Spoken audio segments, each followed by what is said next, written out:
I just realized that's gonna hear everything I say. Everything you say, Tommy, is gonna be on there. Wait, why are you recording? Because Cassie's gone and she asked me to record the lessons for her.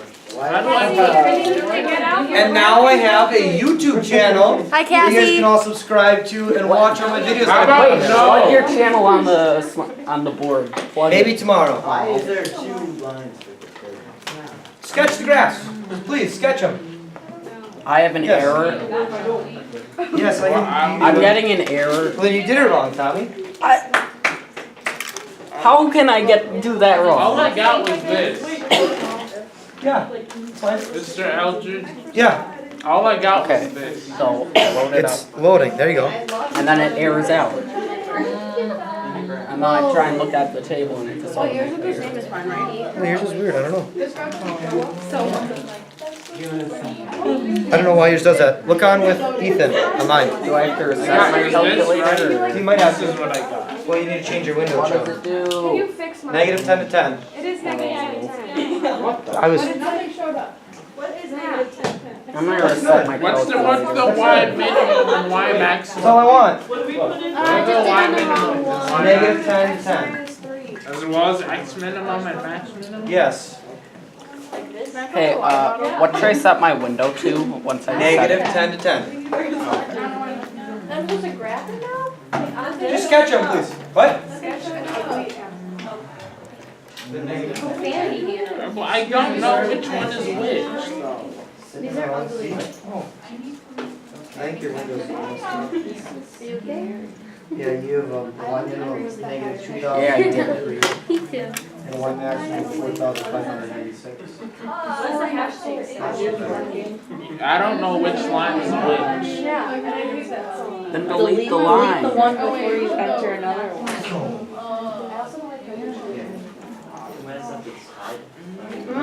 What did you change that to?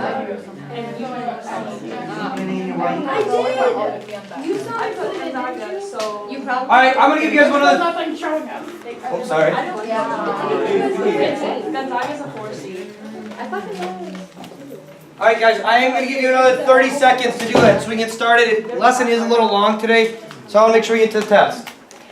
It's some confusing stuff. We take a little more time on it. We should know some of it. Should be a little bit of review, but should be good to go. Gonzaga's about to blow 12 points. It's fine.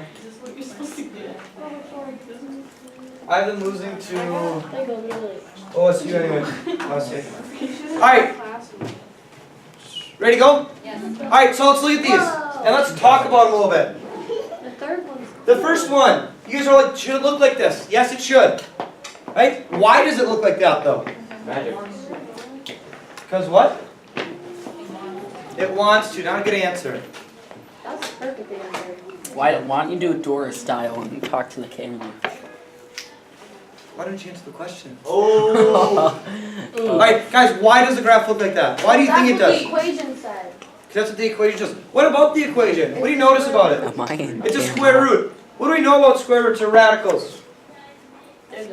What can we not take the square root of? A negative number. A negative number. So if you look, where does the graph cut off? At x equals what? 3. X equals 3. If you notice, x equals 3. What would happen if I had any number less than 3? Negative. Error. It'd be an error, right? It'd be a negative number under here. We can't do that. We can't take the square root of it. We're dealing with real numbers here. We don't want imaginary numbers. What about this bottom one? Let's look at the bottom one. I'm going to skip 2. The bottom one, let's look at this one. I have 1 over x plus 4.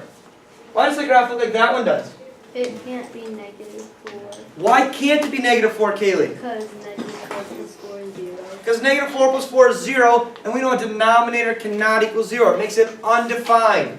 Right? So if you look at the graphs, these can't be negative 4. They get really close to negative 4, but they don't actually get there. Right? Denominators can't equal 0. We can't take square roots of negative numbers. Yeah, my graphs don't look like that. Did you punch them in correctly? Yeah. We'll have to look at it, Tommy, alright? do it either. Yours didn't do it either? It didn't Alright, come let's that look at it long. afterwards, alright? So, So, that's the only thing you need your calculator for today, actually. Because I just want to talk about how different graphs have different restrictions to them. But like, why is there the second line? Why is there the second one over here? Yeah. Because x can be any of those numbers, it just can't be -4.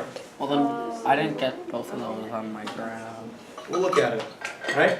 Cool. Alright, Oh wait, I didn't even get that. so here we go, Unit 4.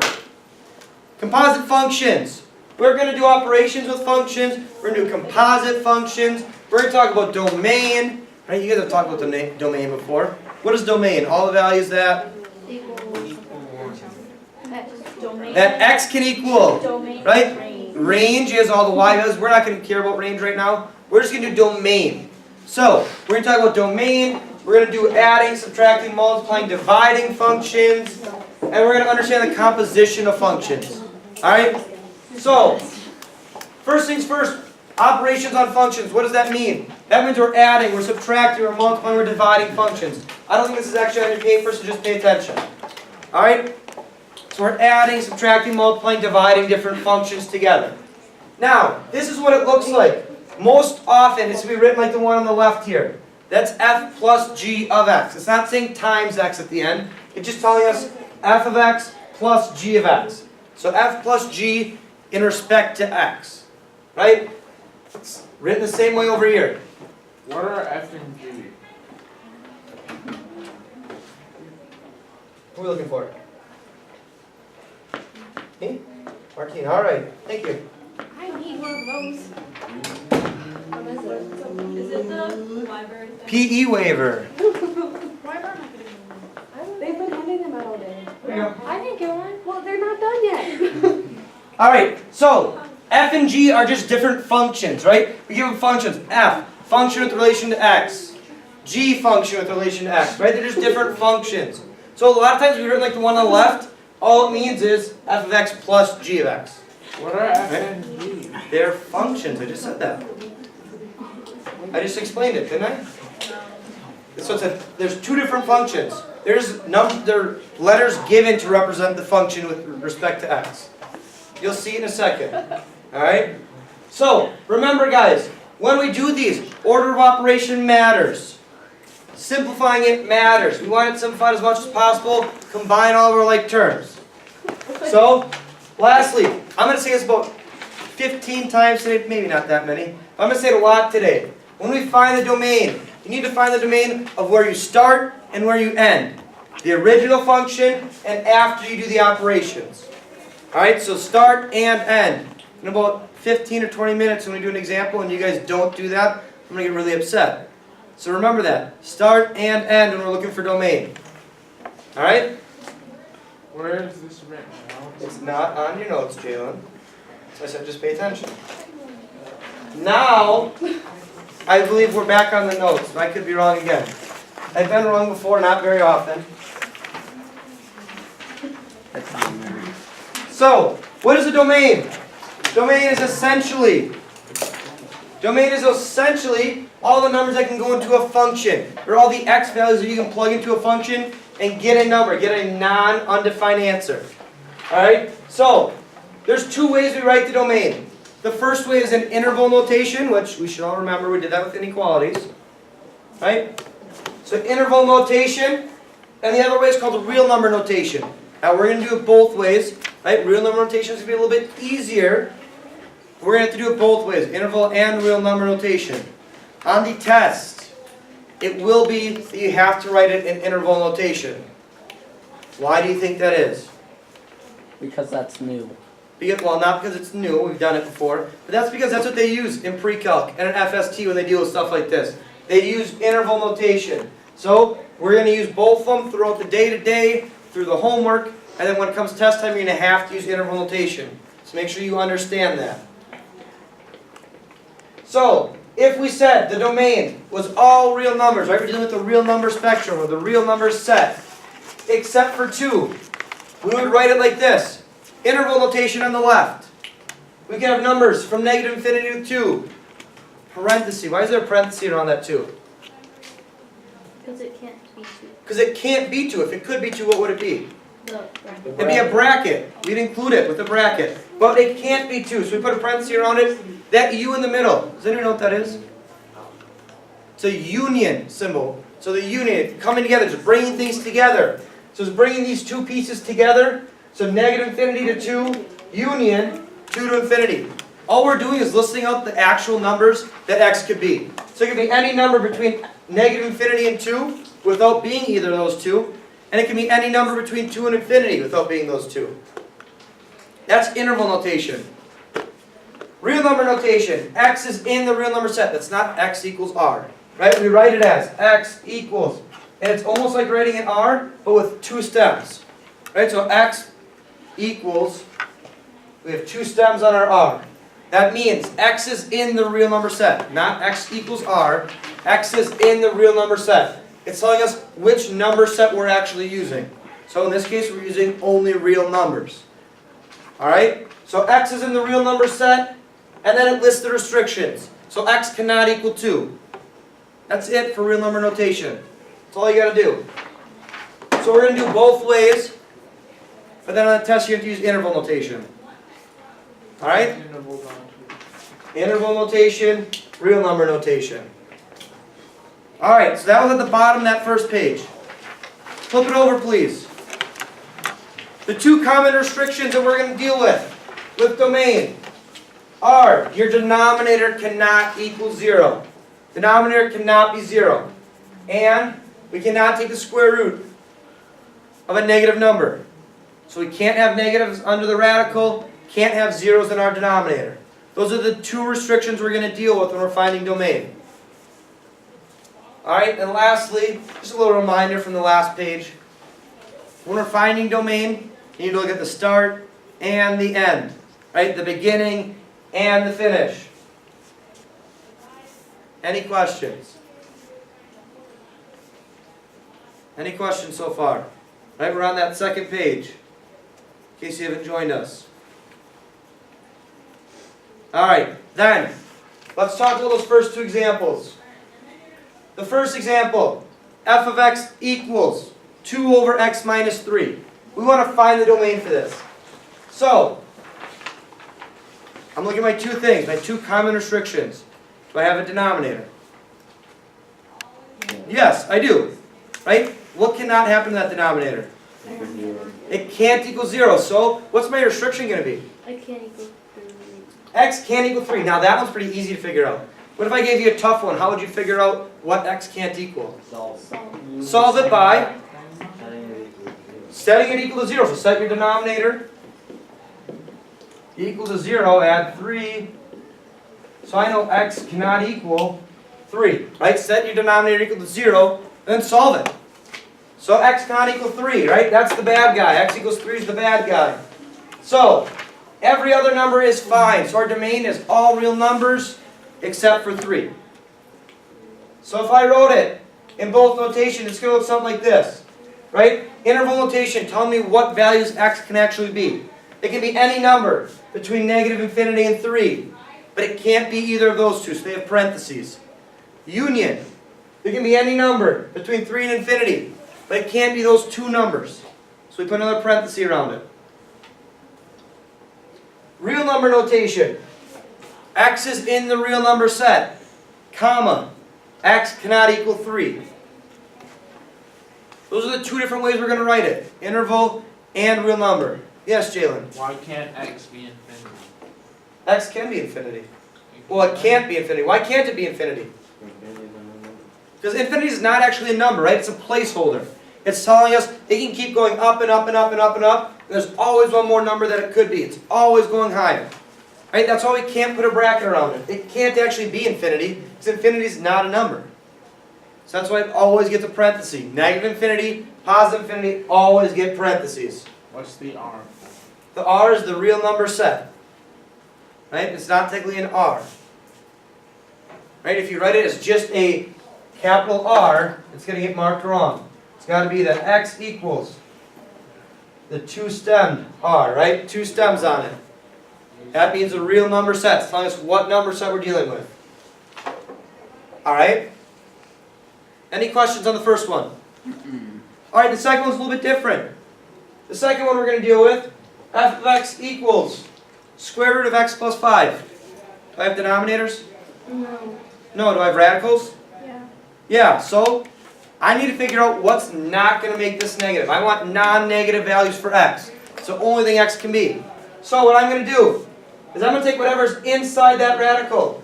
I know it can't be less than 0. So what I'm going to do is I'm going to take what's inside that radical, x plus 5, and I'm going to set it greater than or equal to 0. Right? Because I want any non-negative answer for x plus 5. Anything that's going to be non-negative, anything that's going to be 0 or above. So we set it greater than or equal to 0. And what do you think we do? Solve for x probably, right? So, subtract 5. X is greater than or equal to negative 5. So, that's my restriction for this one. Last time it was x cannot equal 3. This time it's x is greater than or equal to negative 5.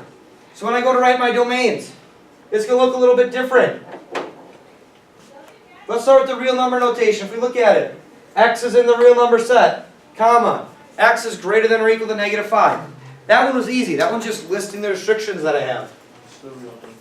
The next one is interval notation. If I go negative 5, I can have anything greater than that I said. So I can go anywhere from negative 5 to infinity. And I know I'm including negative 5, so I'm putting a bracket around it. Alright? So we can only go from negative 5 all the way up to any positive numbers. Yes, Jalen? The real number notation. The real number notation? Yeah. The real number set right here. Real number notation. What's the real numbers? The real number set is the set of all real numbers. Any real number in that set. Just all the real numbers in the world, put into one set. Okay, so we're dealing with only real numbers here is what that's saying. Yes? Yes, bring it up here with the pencil. Alright, any questions on that? Why is there one set of parentheses instead of two? What do you mean by one set of parentheses? Like, the last one, for the last one, So, real number because we're- notation. Because it's only, I can only go from negative 5 to infinity. I can't go less than it, right? That's my restriction. My restriction says x has to be greater than or equal to negative 5. So it's got to be from negative 5 to infinity. Those are the only numbers I can use. Alright? The other one I had numbers that were below 3 and above 3 that I could use, so I had to do two different ones. So let's try and find the domain for these 5 functions. Alright? The first one, f of x equals 3x plus 4. Are common restrictions. Do I have a denominator? No. Do I have a radical? No. No. So what's my domain going to be? It can be anything. It can be anything. So it's going to be negative infinity, positive infinity, or x is in the real number set, right? It can be any number in that real number set. It can be any number from negative infinity to positive infinity. So that's all I'm going to write. That's my domain. The next one, g of x equals x minus 1. Right? F, G, H, K, M. They're all different functions. So, g of x equals x minus 1. Denominators? No. Radicals? No. So what's my domain? Same thing. 0? Same thing. Negative infinity to positive infinity. It can be any number. X is in the real number set. It can be any number. Right? There's no restrictions on it. If there's no restrictions, any number. Does that make sense? So far? Mm-hmm. Alright, next one. H of x equals x squared minus x. Denominators? Radicals? No. No. So, same thing. Negative infinity, positive infinity. X is in the real number set. Awesome. So, k of x equals 1 over x plus 2. Denominators. Yes, radicals? No, so I just got to work with the denominators. So my denominator here, what can't happen to it? It can't be 0. So, let's figure out what would make it equal 0. X plus 2 equals 0, minus 2. So x cannot equal negative 2. That's my restriction. So I know, when I do my real number notation, I do x is in the real number set. X cannot equal negative 2. Okay, that's my real number notation. Now, my interval notation is going to be, I can have any number between negative infinity and negative 2 without having negative 2. That's why I put the parenthesis. Union I can have any number from -2 to positive infinity.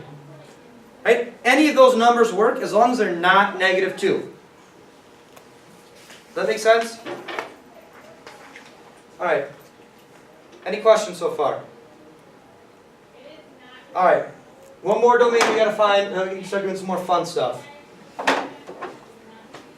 Alright. Square root of 2 plus x. Hey, you guys are all excited, I know. Square root of 2 plus x. Denominators. No. Radicals. Yes, so what do I need to do with what's under the radical? Make it to greater than or equal So 2 plus x greater than or equal to what? to 0. 0. So subtract 2. I get x is greater than or equal to -2. Very good. So, now I need to write that real number notation. X is in the real number set. X is greater than or equal to -2. Alright? What's my interval notation going to look like? Ryan? Bracket -2, comma infinity.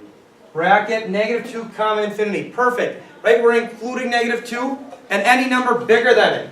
So it's always -2 up to infinity. Bigger than -2. Great. Awesome.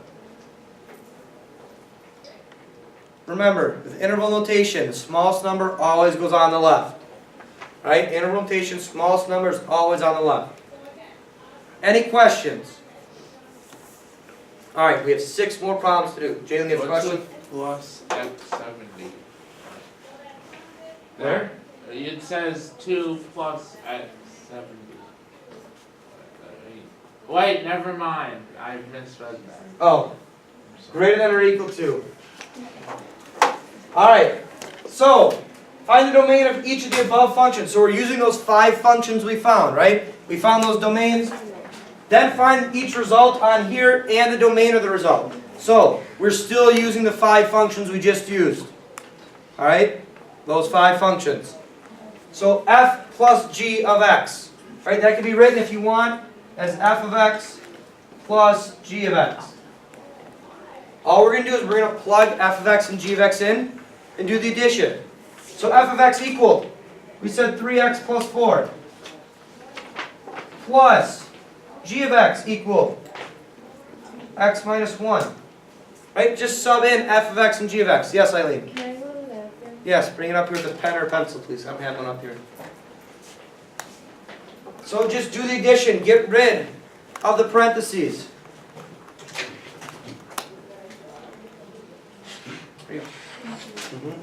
So, 3x plus 4 plus x minus 1 equals, well, 3x plus x is 4x, 4 minus 1 is 3. So I get 4x plus 3. Right? We all got that? Yes. Right? That's just doing operations with our functions. Now we need to find the domain. What's the domain here? No, it could be anything. It can be anything, right? We look at the start. We don't have any denominators, any radicals. Look at the end. No denominators, no radicals, so it can be anything. Negative infinity to positive infinity. Or real number notation, x is in the real number set. Or x belongs to the real number set. Alright? Let's try another one. H of x minus g of x.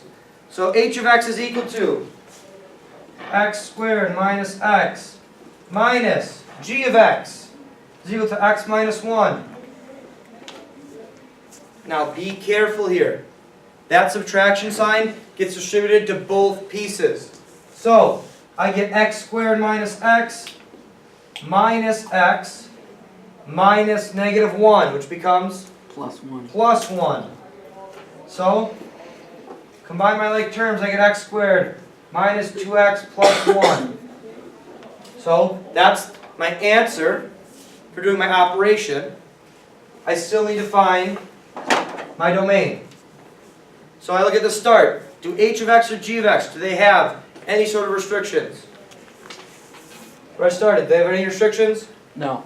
No, no denominators, no radicals. My endpoint No denominators, no radicals, so negative infinity, positive infinity.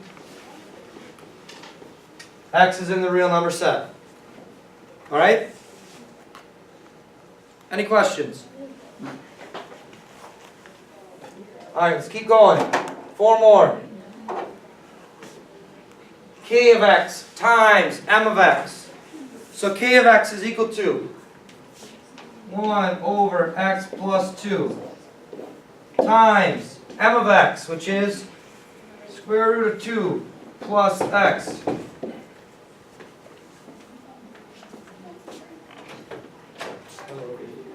Hi. Alright, how do I do multiplication like this? What can I do?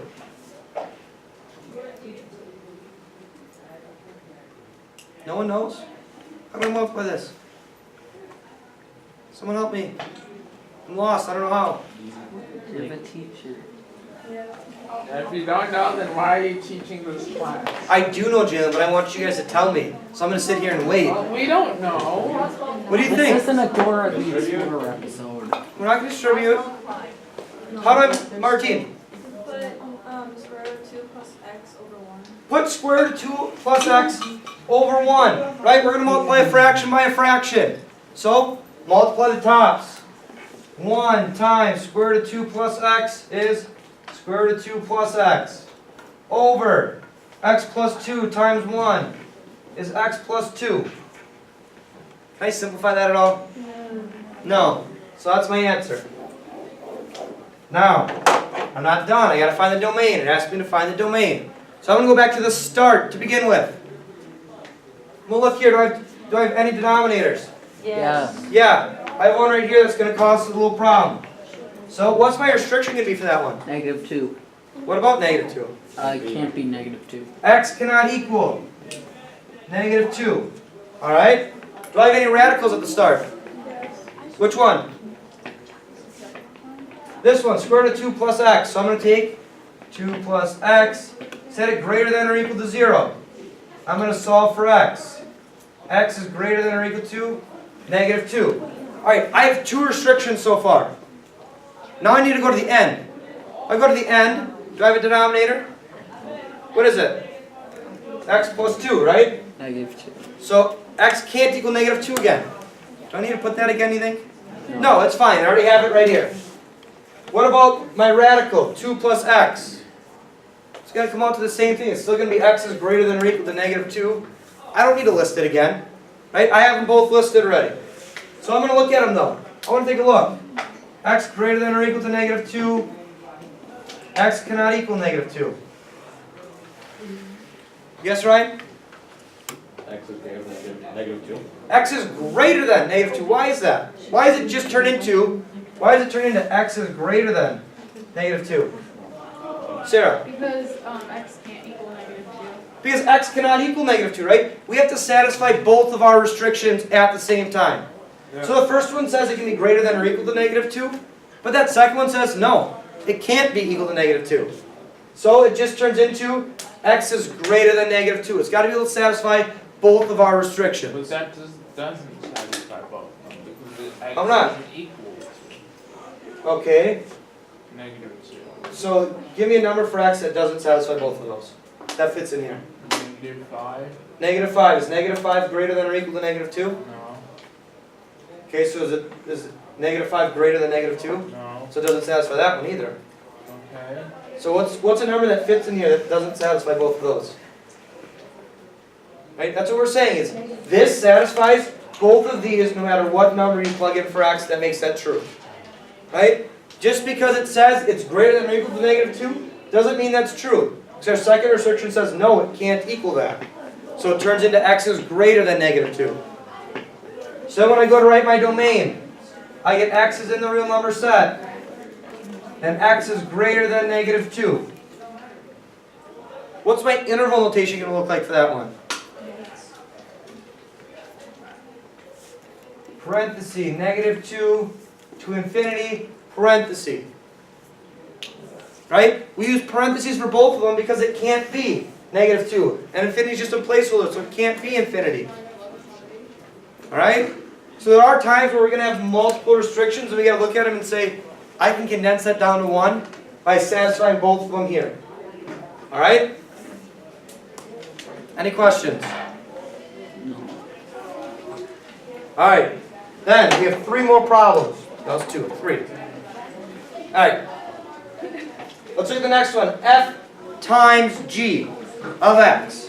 So f of x is equal to 3x plus 4 times g of x is equal to x minus 1. I love foiling. I love foiling too. It's my favorite F word.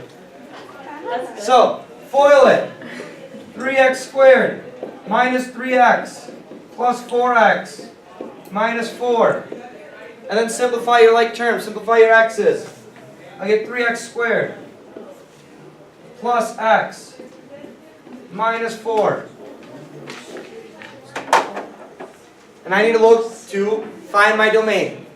If I look where I started, do I have denominators or radicals? No. If I look where I end, do I have denominators or radicals? No. No, so negative infinity to infinity, because there's no restrictions. X is in the real number set. That's it, no restrictions. That was pretty easy. Right? Alright, next one. H divided by g of x. So, what does h equal? H of x. X squared minus x divided by x minus 1. Awesome. We're done? You can just take the x out. You can take an x out of the top. Factor GCF out of the top. Factor an x out. X times x minus 1 over x minus 1. Oh my goodness. Look at how well that worked out. So what can we cancel, Hannah? X minus 1 and x minus 1. We can cancel x minus 1 from the top and bottom. So it equals x. So, what's my domain? Negative infinity, infinity. It can be everything? Yes. No. Why not, Martine? X cannot equal 1. You guys forgot to look at the start. I told you were going to do it. I told you I was going to try and trick you, and you still did it. Oh, we got to look at the start. We have a denominator here. We know x cannot equal 1 because of that denominator. Oh, I tried to warn you. Darn. So, I get x is in the real number set for real number notation. X cannot equal 1. Then interval notation. I know I can have any numbers from negative infinity up to 1. Union. Any numbers from 1 to infinity.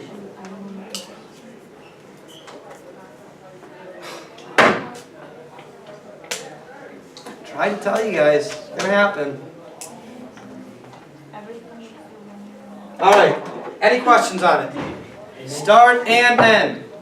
Alright, last problem, and then we're done. F divided by k of x.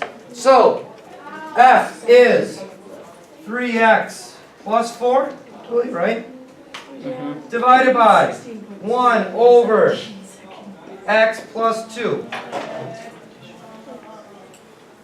How am I going to do this one? You can just put the x minus 2 under the Huh? 3. Well, just make it one fraction. I can just make one fraction? Put the thing over one. Is that going to help me divide by a Multiply by fraction? the reciprocal. You Flip it, multiply by the reciprocal, right? Keep change